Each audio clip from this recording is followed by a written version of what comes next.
5 paid days off. There's vacation days.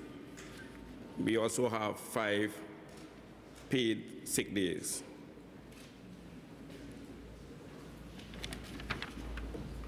In order to visit my family back home, because of the meager days that we got, I would have to take unpaid leave so that I could spend some time with my family back in Guyana. Today's announcement is today's announcement is just amazing. The announcement ought to be, or is expected to be, an extension of 5 days, a 4 to 5 days.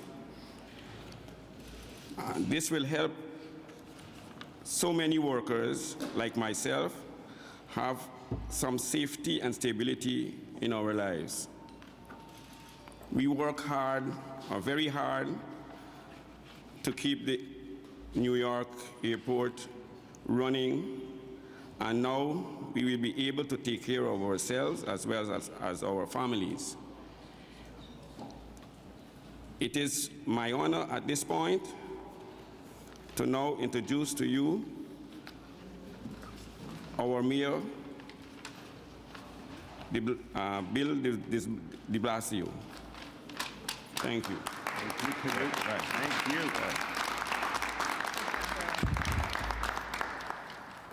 Well, Canute, I want to thank you for being here. I want to thank you for the hard work you do, keeping the airport going. Our connection to the rest of the world is that airport hard-working people keep it going all the time. Those same hard-working people don't have, in so many cases, enough time off for themselves and for their families. So let's start with Canute, for example. All he wants to do is go home and see his family once in a while. Seems like a pretty basic thing to me. So I want to start with you, Canute. Canute, you need more time off. Who agrees? Canute needs more time off. And that's what we're here to talk about today. New Yorkers need a break. New Yorkers need a break. Do you need a break? Yes. Do you work hard? Yes. If you work hard and you don't get a break, that's not fair. That's not fair for the people who do the work. That's not fair for their families who never get to see them. New Yorkers need a break. People all over this country need a break. But that's not how things work.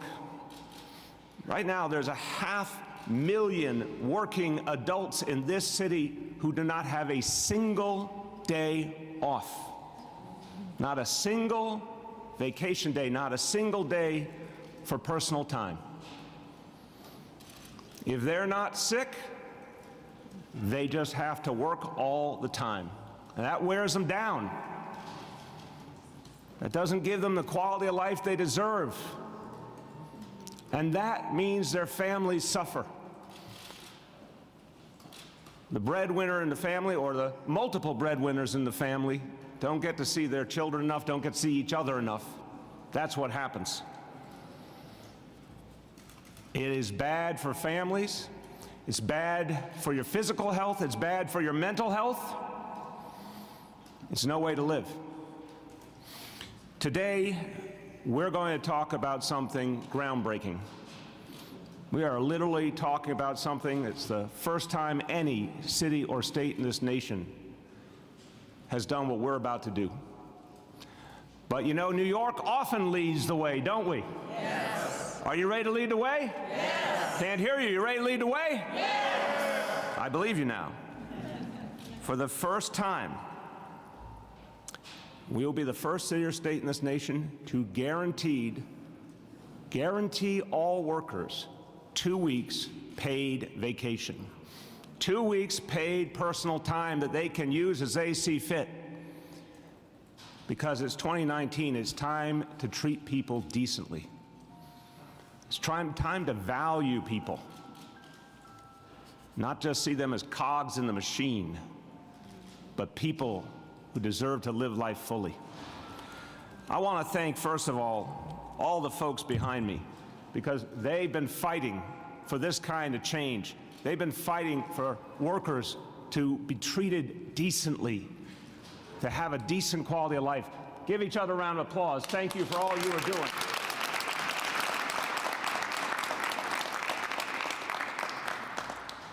I want to thank a number of members of my administration. You'll hear from Commissioner Salas in a moment. I also want to thank Deputy Commissioner for the Office of Labor Policy and Standards, Liz Vladeck, for her key contributions to this effort, all the members of my administration who worked on this.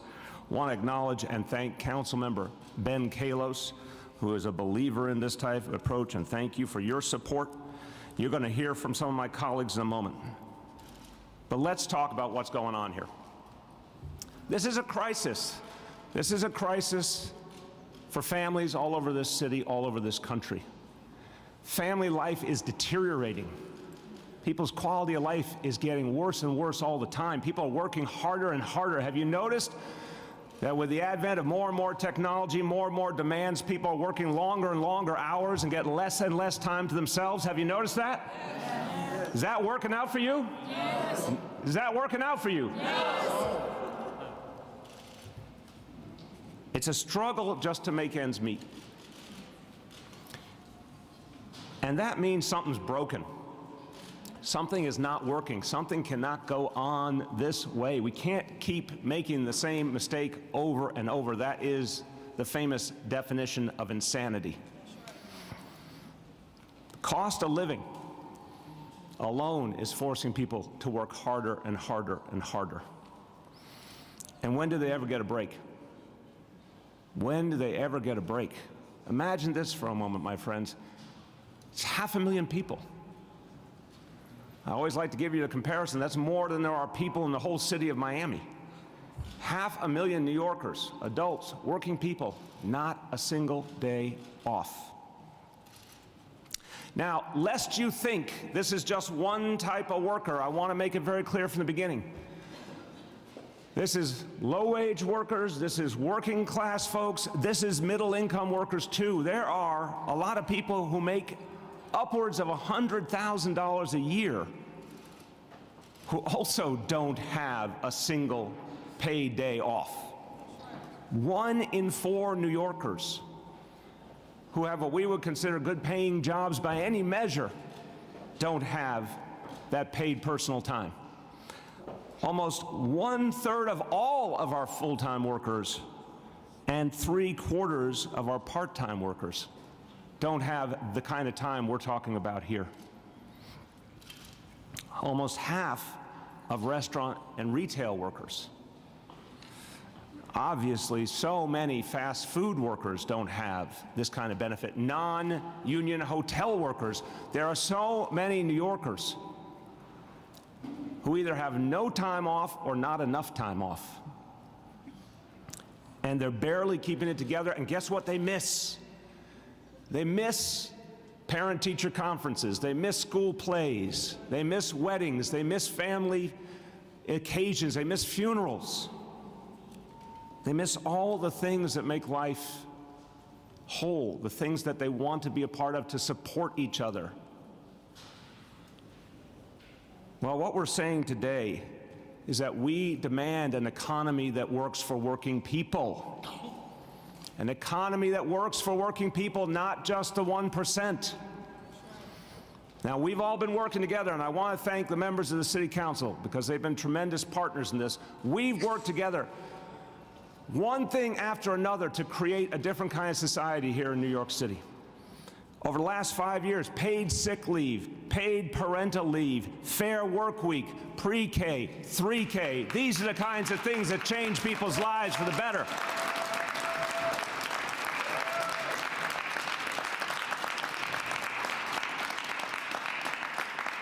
We will now work with the City Council to quickly take the next big step.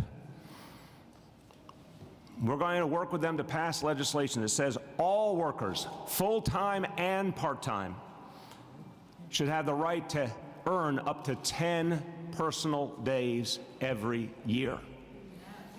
2 weeks every year. They should have that right.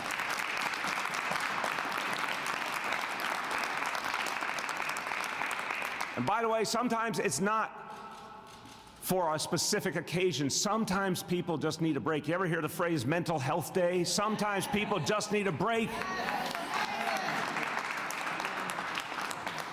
Now, for anyone out there who thinks this is too radical, this is going too far, this is unprecedented, this is strange, this is otherworldly, if you're having any of those feelings right now, there's a couple other places that do this already in the world. They happen to be industrialized nations.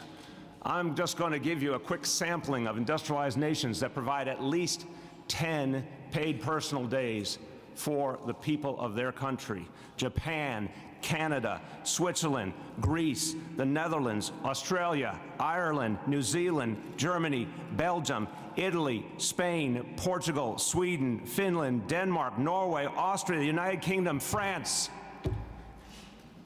Guess what? We're the exception, and it's a bad exception. It's time for us to change, and that change begins here in New York City, and it begins now.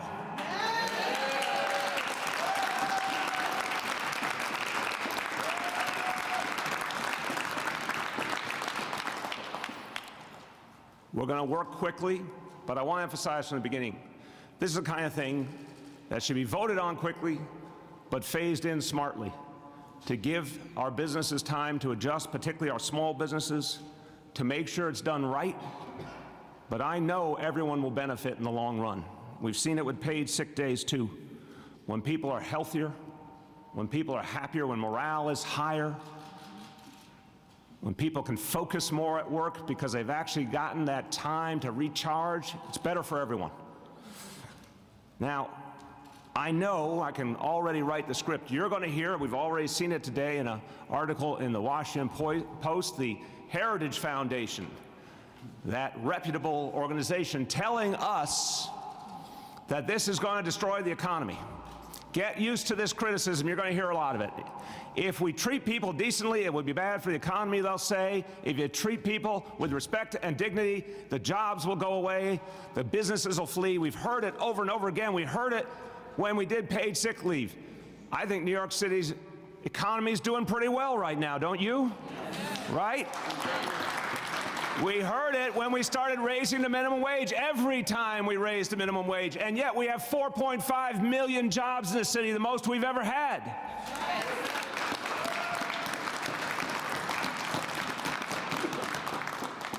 One thing we all know is we live in the greatest city on the earth. But the greatest city on this earth should also be the fairest city. We should treat our people right. We need to get even greater. Paid personal time means people can live the lives they deserve. Let's make it happen together, everybody. Let's make it happen.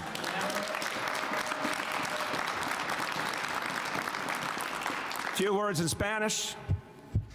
Medio millón de neoyorquinos trabajan a tiempo parcial o completo sin pago por tiempo libre.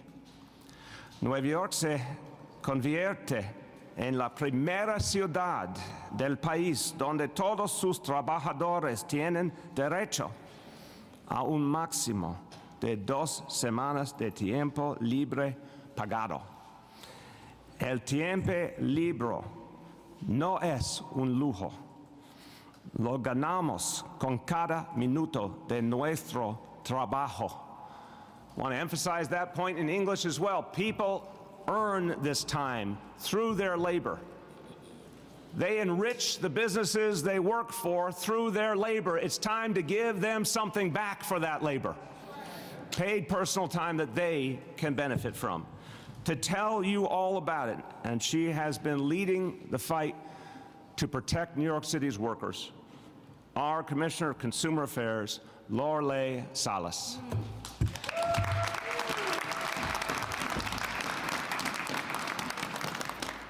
Thank you, Mayor. Good morning, everyone. Mayor, you've said it all.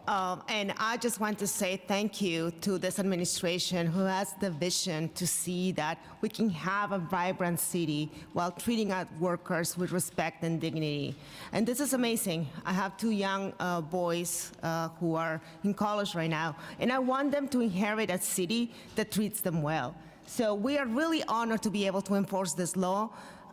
My team is very excited and will work very hard to make sure that, just as we did with paid sick leave, with Fair Work Week, that we work with businesses during the implementation period and that we do a lot of outreach so that businesses know what their obligations are and workers know what their rights are. So thank you so much for this. Thank you.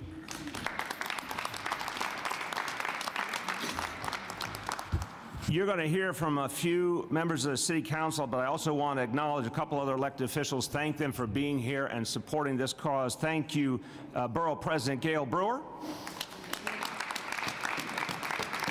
And thank you, Councilmember Lori Cumbo. And now I want to introduce the lead sponsor of the Council bill, which will mandate paid personal time for the workers of New York City, Councilmember Jumaane Williams.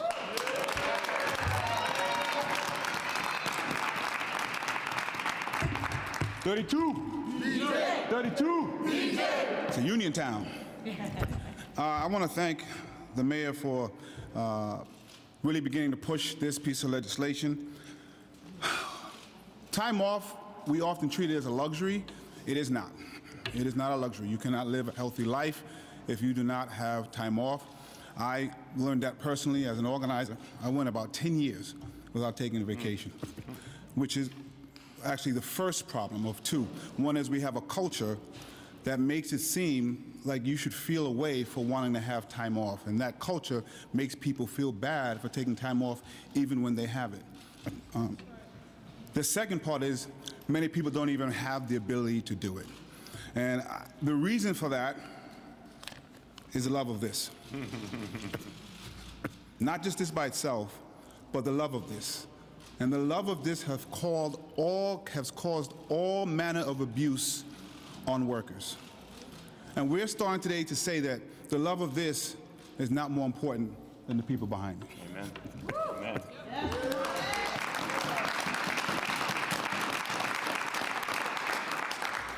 You know, I introduced this a few years back, Intro 800. I'm proud now that the mayor is pushing this forward and that we now have a speaker who is going to engage in the conversation. But it is critically important that we move it forward. And as a business owner, I want to make clear to the business community, I look forward to that conversation as we move this bill forward to hear all of the concerns, to make sure this is implemented, because we don't want people to go out of business. We want people to be in business and thrive, but we also want to make sure while that's happening that people are protected. And the inability to take a mental day or the inability to take vacation with your family is not conducive with a healthy life in New York City. And so I'm very proud to be here. I'm very proud that New York City is leading the way. You know, we shouldn't be one of, if not the only industrial country that's not doing this. And right now, we are about to set some precedent-setting legislation. But I want to end on this note, because it's critically important. It shows the importance of local government. We look at what's happening in the federal government. When the legislature and the executive disagree, they shut down the government. It's no secret that, you know, the two halls sometimes disagree here. But we find a way to come together on issues that we care about. And I'm hoping what's happening will be a message, a lesson, an ideal that other governments can learn from. Thank you.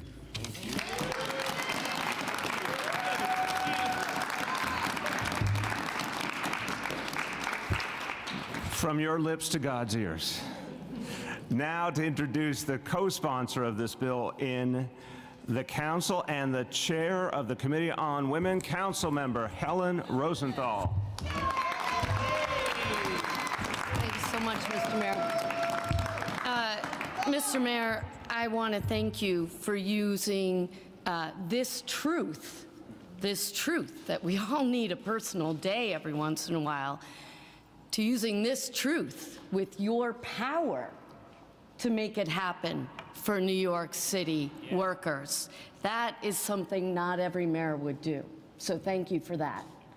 I want to thank Councilmember Williams for leading the way in the City Council on this, and Majority Leader Cumbo and Councilmember Adams for their support for this bill.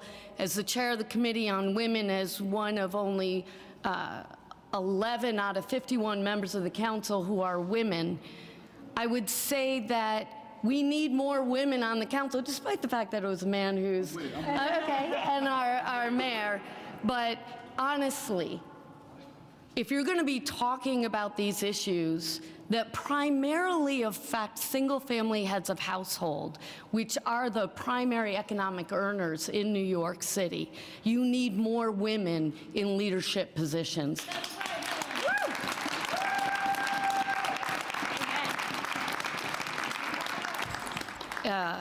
The night shift worker who wants to go to a parent-teacher conference, as you said, to go to their child's school play. The night shift worker who has to take their family member to the doctor and therefore can't do the double shift. They're finally getting an opportunity to take a day. And I know that with Commissioner Salas at the lead, that in fact you will make sure that business owners are implementing this law, which is so critical. And it means that New Yorkers in New York, we are indeed going to put people before profits. And that's where we need to be in New York City. Thank you.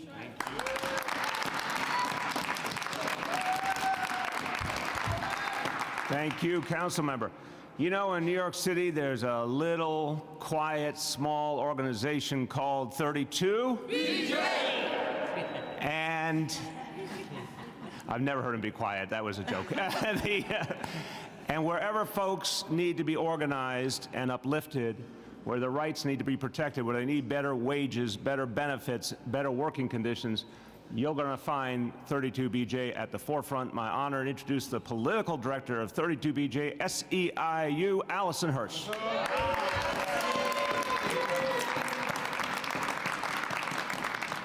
Good morning, everybody. I'm honored to be here on behalf of the 80,000 New York City members of 32BJ SEIU. These members are doormen, they're security officers, they're commercial office cleaners, they're airport workers like Canute, and we're working very closely to organize fast food workers as well. These are the workers who are going to be impacted by this law. For years, we've heard stories like Canute's that there's not enough vacation time for airport workers to go home and visit their families, or the fast food worker who can't take time off when their school is on school vacation, but also can't afford to hire childcare for that week. This bill is about respecting workers' time and the fact that they're human beings who have lives outside of their job. And it's so powerful for me to be here on behalf of the union and standing in New York City with leaders like Mayor de Blasio and our council, while we're also facing Washington, D.C., where the folks in charge there every day show that they don't care about workers, they don't respect people or their humanity. And New York City is once again saying, not here. Here in New York, we respect the lives of the people who make our city run.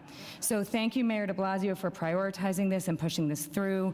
Council members Jumani, Williams, and Helen Rosenthal for sponsoring this legislation, and we will work day in and day out to make sure this gets passed through the City Council and all workers in New York City are treated with the humanity and respect they deserve and can take a time to be with their families. Thank you. Thank you.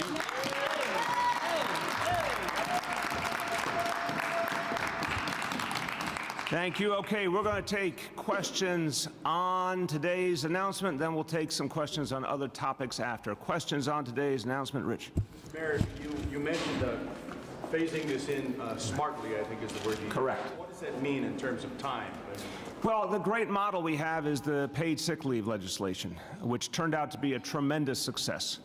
And I want to thank all the members of the council. We together determined something that was fair to workers, but also worked for the businesses. And what we've seen since has been a very, very positive history since then of people using paid sick leave when they needed it and businesses continuing to thrive. So that phase-in, I'll have the commissioner talk about the details, but that phase-in gave time to educate the businesses, get them used to how this was going to work before the enforcement actions began. Yes, I would just say that we spent probably the first year after the law became effective just doing outreach with businesses and making sure that they understood how to comply with the law, providing them with tools to really make it easy for especially small businesses to do it in a way that was not disruptive to the models. And for the first year, I think it was very successful. We only started really I would say more like looking into penalties and things like that after that, but we spent a lot of time participating in business meetings, doing trainings and seminars, and we will continue to do those things with this new law.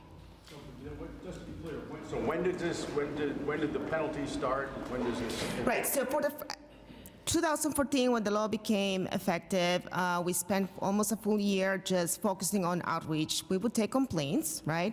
But I can tell you that since then and through, I would say up to maybe a few weeks ago, the numbers were close to $8 million in restitution that we've obtained for workers. And a percentage of that, $1 million or so, were in penalties. So the focus has still been in making sure that the right is available for workers, and in some cases we have assessed penalties, but the focus is on making sure that the right is accessible to workers. So what does that mean for this? Okay, but let me clarify. There's got to be a legislative process. Yeah. So what we're doing today is making clear this is going to be a priority of this administration, and we're going to fight very hard for this. But I think it's also fair to say the council is already sympathetic to this idea.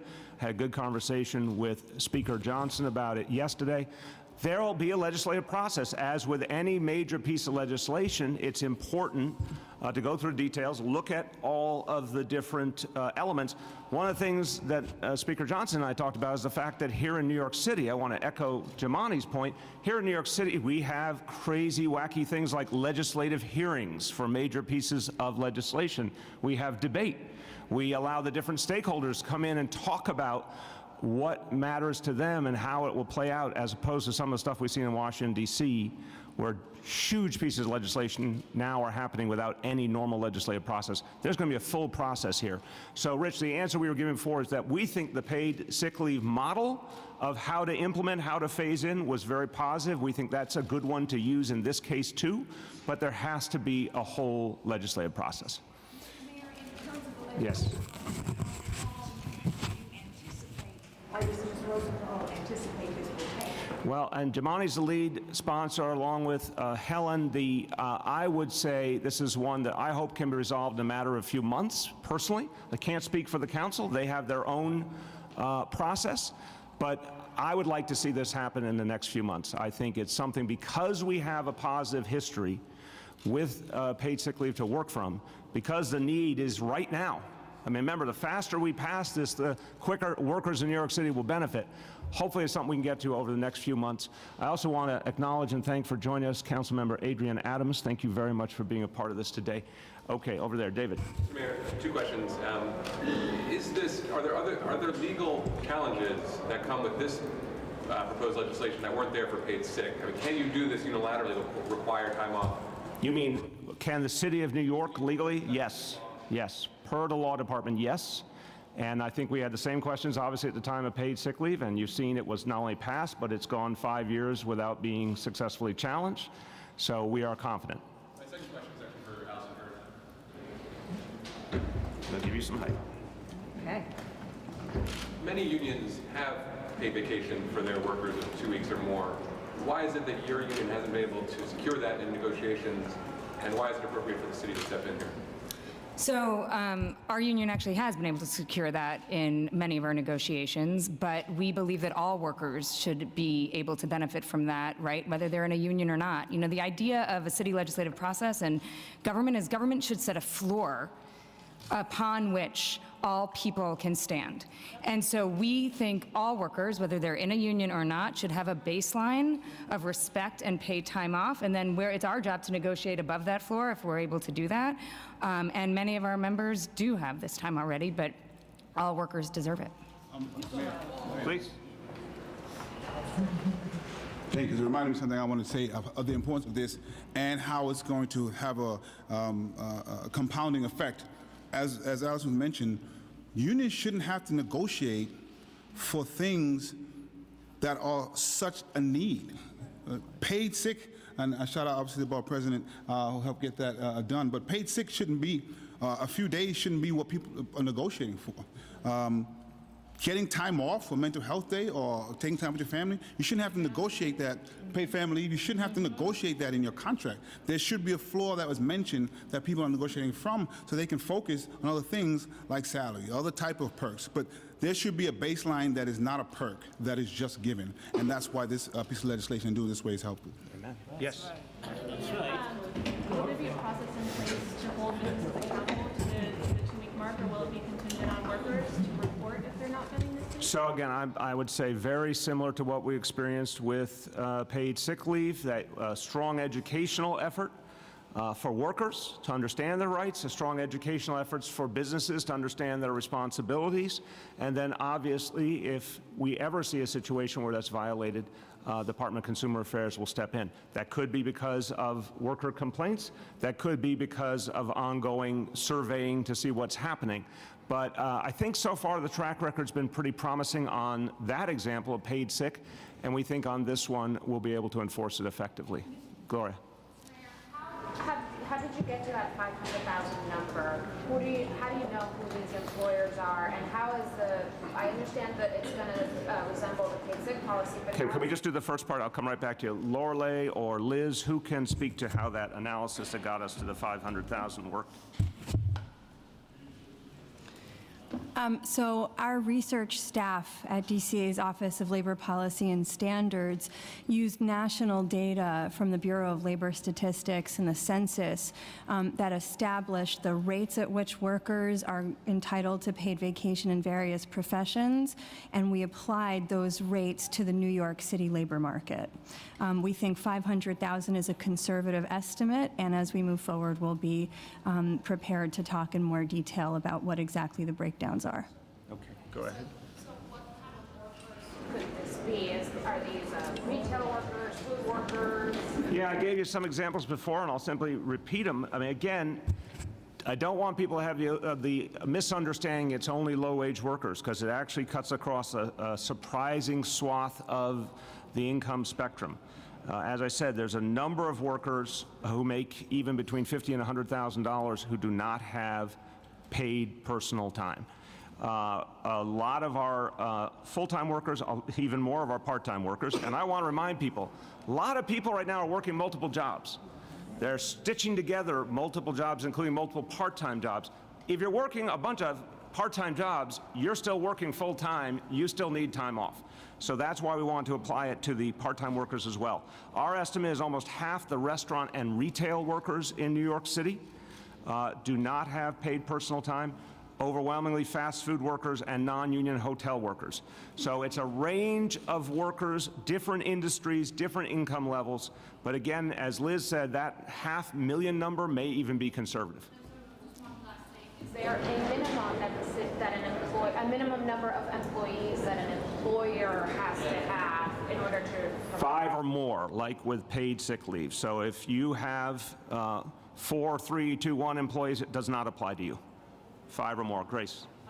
When you were saying earlier about you wanted to take only a few months, were you referring to the legislative process? When do you have any sort of anticipation for when you would like, assuming the legislative process goes smoothly, when you would like this to actually be up and running? So again, I never will speak for our partner body of government. I want to respect the council and what they need to go through to have a thorough legislative process. I'm hoping we can do that in a matter of months. And then the phase in, again, I would anticipate is very much like paid sick leave. We can get you all the details of how that is done. But starting quickly, but primarily in the first instance with education of both workers and businesses. We want people to start doing it right away once it's legal and implemented. But we also are going to be cautious about the enforcement and any penalties to give people time to acclimate. Coming to you. Hold on. To the business community, I'm thinking small business owners in particular who just had the paid sick leave a few years ago enacted, and now maybe saying, you know, we're just stabilizing from that, and now we're going to have to give our workers another 10 days of leave. So again, I want to emphasize, people each year have to earn the time. I want to make sure this is clear. They have to accrue the time. There's different standards that we can talk about how long you have to have been on the job before it activates, and then how you accrue the time. I think we should do that in a moment for clarity. So either Lorelei or Liz will do that. But in terms of the small business community, so I've spent 5 years talking to small business owners at town hall meetings and lots of other forums. Small businesses are hurting in this city. There's no question about it. We've tried to do a lot of things to support small business, like reducing fines and reducing the commercial rent tax in much of Manhattan. We're going to go to Albany and fight for a vacancy tax to try and address the vacant storefronts. There's a lot that we have been doing and will be doing. But this, bluntly, is a priority for this city because people's quality of life is declining. It's not improving. It's declining. I want to be really blunt about this. People are working longer and longer hours, struggling more and more to make ends meet. They have less and less time off, less and less time with their family. That's a crisis. So I care about small businesses. I want to support small businesses, but my first concern is working people. The priority here has to be working people. And I guarantee you when we put working people first, we end up with a better, healthier city.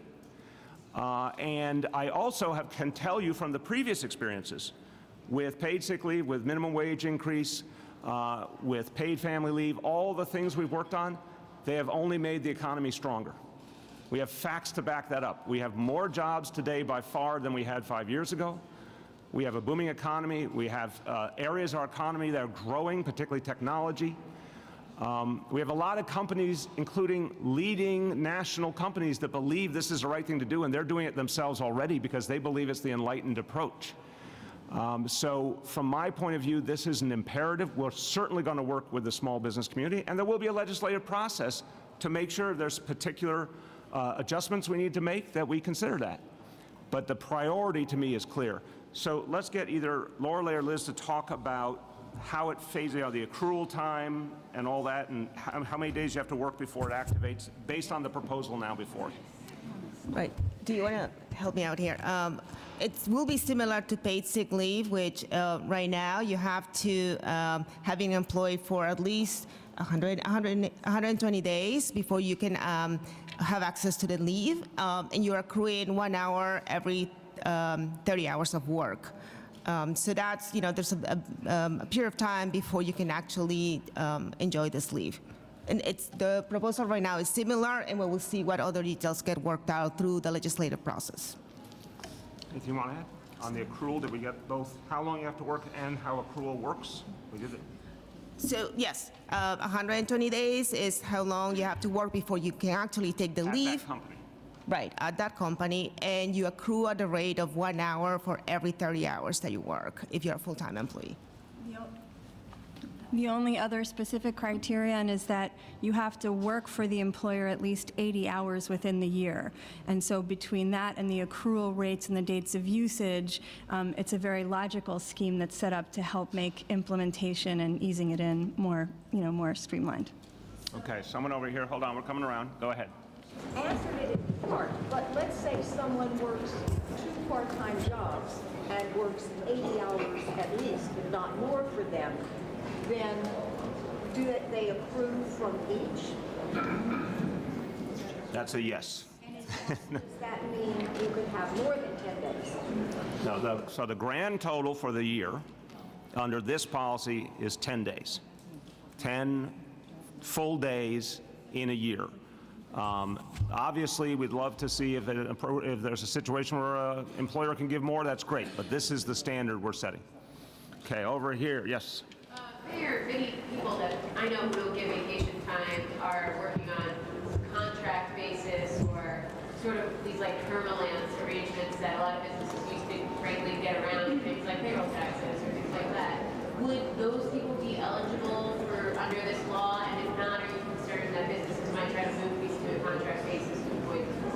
Excellent question. Lorelei, Liz, you want to speak to that? Right, the law will not apply to freelancers, right? But we are always in the office as part of the work that we do protecting workers. We're always on the lookout for misclassification cases, right? So if we can see that there are people who should have been classified as employees, we will certainly seek to assert their rights under this law. It does not apply to freelancers? Right, it does not apply to freelancers, it applies to employees. Employees. Just to clarify, if you are a part-time employee or on a freelance basis, a lot of people work on a freelance or contract basis. This does not help them at all? Again, I want to repeat, don't go away. You can join in too, don't be shy. Because employee-based companies are the place where we believe we can implement this properly, it's going to have a huge impact right there on 500,000 people, we think. But to the Commissioner's point, if there are companies that are taking advantage of a loophole, we're going to go and try and get their employees classified as employees. So that's an enforcement possibility that we have that we will use. But if it's a pure freelancer, it's an honest classification, no. This law is not about that. It's about employees. So does this override a binding contract with the union? No. No. If a union, so collective workers, both public sector and private sector, who have contracts through collective bargaining are not part of this. Overwhelmingly, those folks, really almost to a one, have at least 10 days of paid personal time, if not a lot more. Do you want to add, please? On the collective bargaining opt-out question, one thing that's really important, the way the city council drafted and the city drafted the paid sick leave bill, is that it's not just a blanket carve-out. It's not saying if you're a member of a union, you're not entitled to time, but as long as there's an equal provision or substantively equal provision and both parties within the collective bargaining agreement agree that there's an equal provision, then the law doesn't apply. So that what we don't want to say is you're a member of a union, so therefore you don't get access to the same rights as other people, but we want to be able to build on it. Yeah. Mayor, could you clarify out of the 500,000 people that are targeted here, how many are union and how many are non-union? As I just said, anyone who is a part of a collective bargaining arrangement is not part of that 500,000 and not part of this law. Veritably, every worker under collective bargaining in New York City, public sector or private sector, already gets at least 10 paid personal time days a year. Okay, then could you give us some examples of some of the companies that would be affected there? Sure. Sure. I mean, these are paying high-pay salaries. well, again, we can get you, if we think there's some particularly good examples of the companies, but I'm going to give you the types, and I'm sure you can figure it out. We're talking about half of restaurant and retail workers. There are a couple of big retailers who have gone and given people proper paid personal time, but most don't. Again, about half of our restaurants, which are not unionized, obviously. Fast food, pretty much across the board. Non-union hotel workers. I mean, you can plug in the brands yourself. It's a lot. I think you can do that. You can track them down. Non-union hotels, that's pretty easy right there. We'll help you, but I think you can do it. All right, anybody else?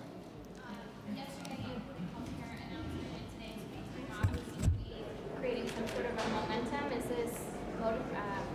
Is this because of your distrust in Albany, D.C.?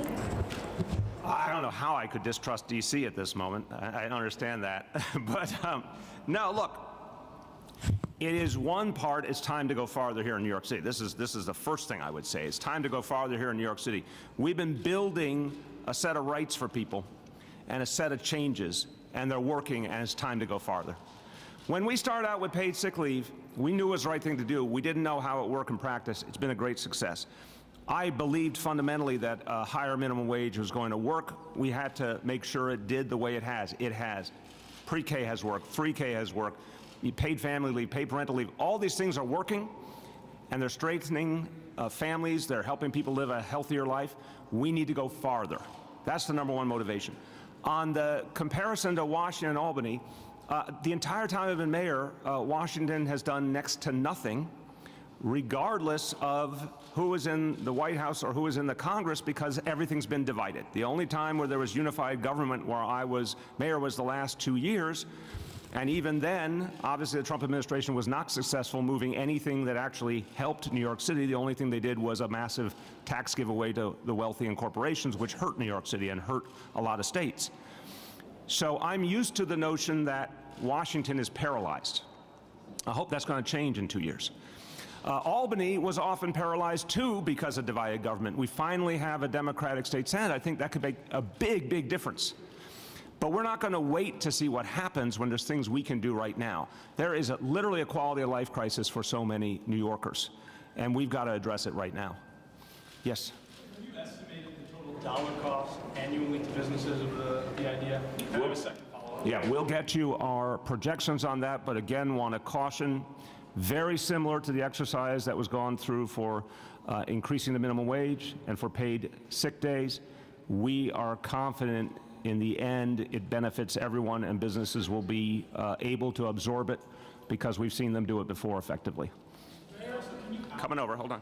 Can you outline how your proposal is different from Councilmember Williams' existing bill? The idea is to pick up on a bill that has been there for a while. We're going to work on perfecting it, but the difference now is that this administration is ready to make it a priority. The bill's been out there. What are the specific things? Again, we have a broad proposal. We're going to work with the council on the final legislative wording, but it's the same basic concept as is in the bill. Let me see if anyone hasn't gone. Yep. I've talked to people in the service industry specifically who say they aren't able to actually take advantage of the paid sick leave because they work for businesses that just don't have the personnel to cover for them. So they'll end up going into work sick and they never get to take advantage of the sick leave. So I'm wondering if, will there be like a specific time frame in which people need to use these paid days off? Will they roll over into New Year's if businesses put restrictions on when they can actually? So the businesses can't put those restrictions. So let me have Laura Lay or Liz speak to that.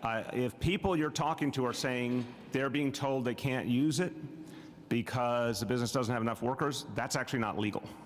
They have to respect people's right to paid sick leave, and businesses have to make the adjustments. But why don't you speak to?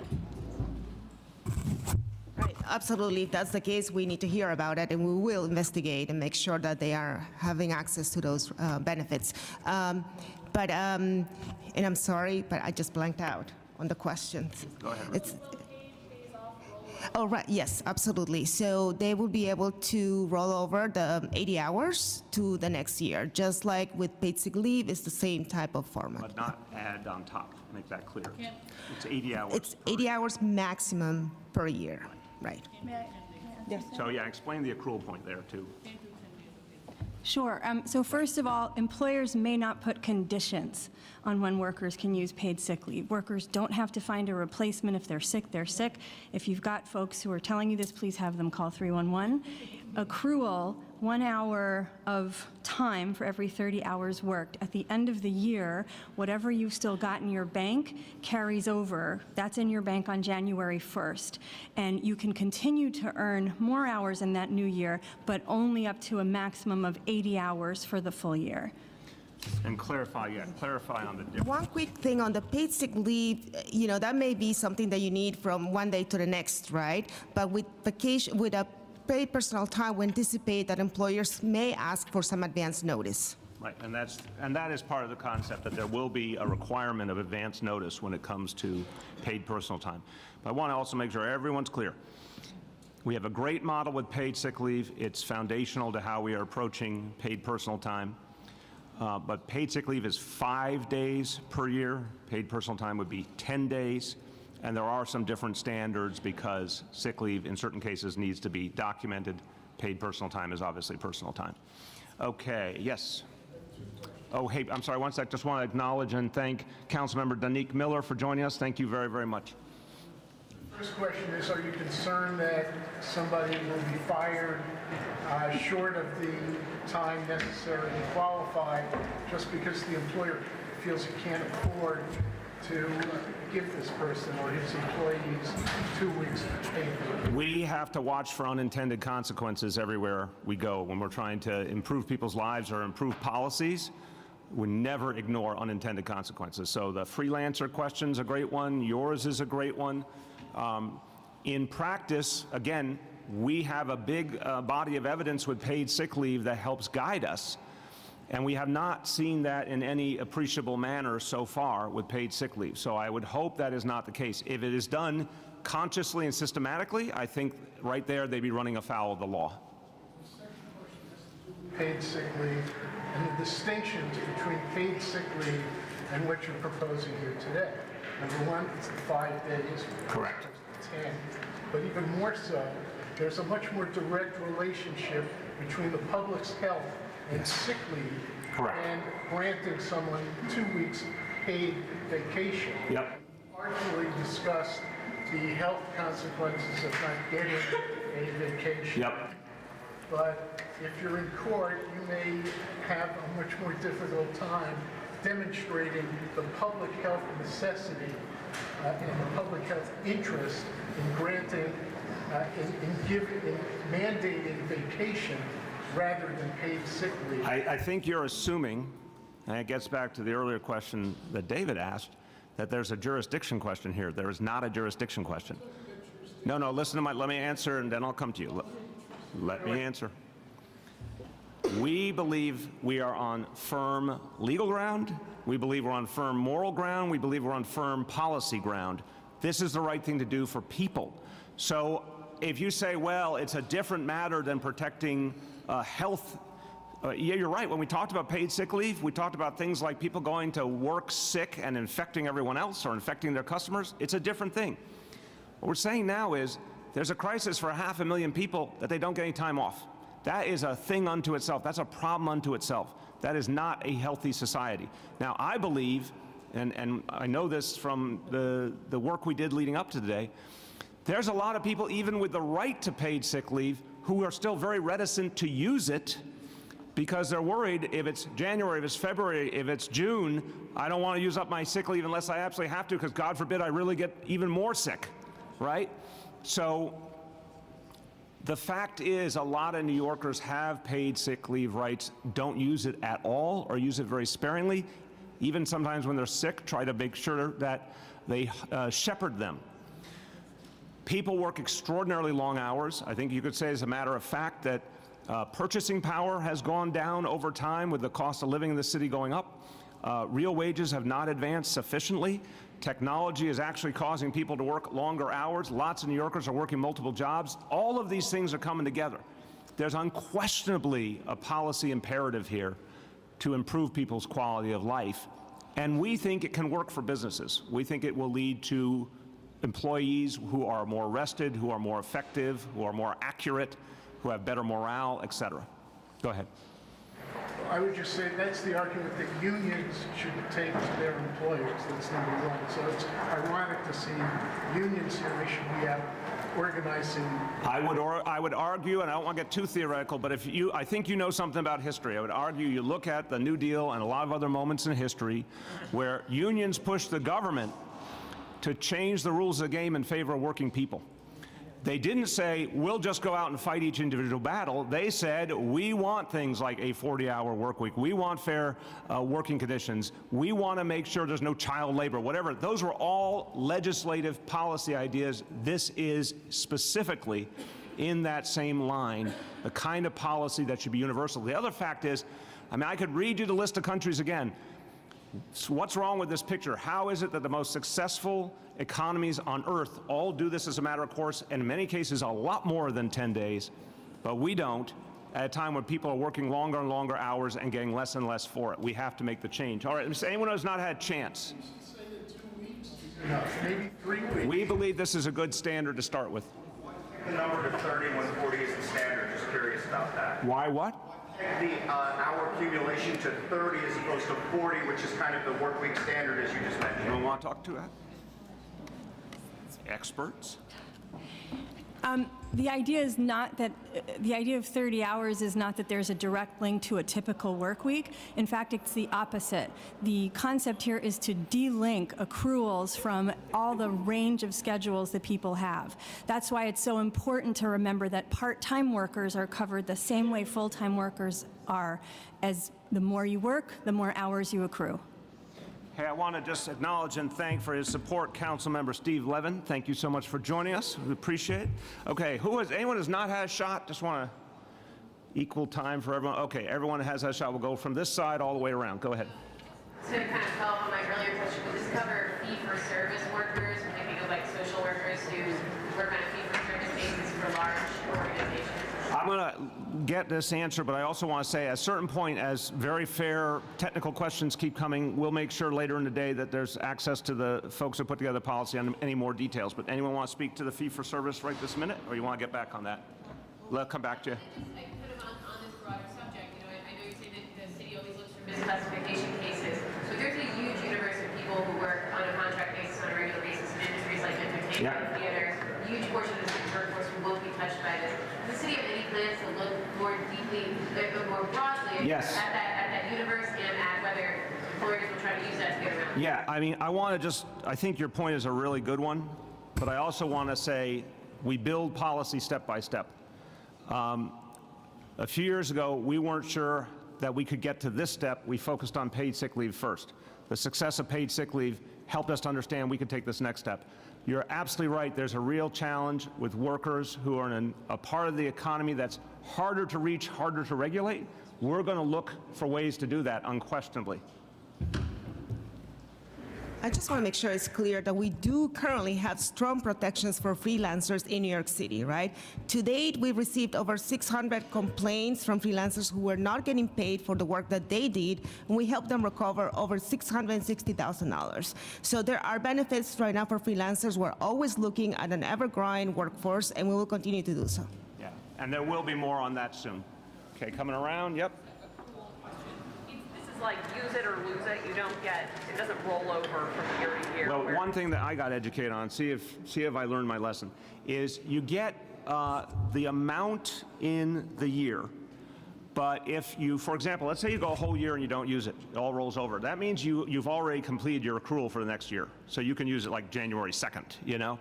So I think that's the point. In a perfect world, everyone would use the time in each year and then re-up it. But there is actually something positive and advantageous. If they don't use it in 1 year, it's ready to go at the beginning of the next. Okay, let me see. Yes? This might fall into a very fair but technical question. I accept. Two things. First, how many businesses are we talking about? How many businesses cover the 500,000 workers? I don't know if I have an easy number for you, so we're going to come back on that in the technical discussion. And can you cash out the days if you don't use them? No. That is no, you use them. They're there to be used as days, not as cash. Again, collective bargaining agreements are different, but this is how this is structured. Go ahead. Have you ever counted up your own vacation days? Have I ever? I don't know, because how does it work? No, for me as mayor, the job has no beginning and no ending. It's literally, I wish you should come along one day, Rich. Come on a journey.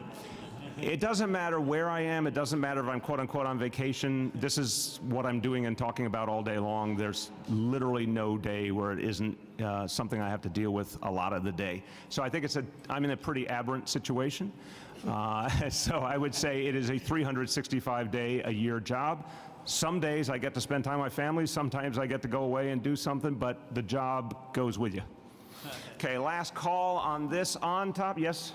You mentioned in the earlier remarks that there's some people who make over $100,000. No, I said up to. What kind of job is close to that threshold? Just curious what you're thinking of. Liz or Lower Lake, you have some examples on the higher end, or you can get back if you don't have pure examples. Higher paid clerical workers, accountants. Come on over so they can all hear you. Sorry. Yeah, higher paid clerical positions are a good example. We can provide more. And that we're talking that 50 to 100,000 range. Does that factor overtime, or that's what the base salary? Either way, whether the person is OT exempt or not, it's total income for the year. So we'll get you more on that later on. Last call on this announcement before we go to other topics. Last call, yes. Yeah. Might be a good bridge into a bridge. We always love a good bridge. So yesterday, the health. Actually, let's hold on. These poor folks have been standing here. Let's give them a little break. Hold on one second. Everybody, thank you for being a part of this. Well done, everybody. Thank you. Thank you. You're free.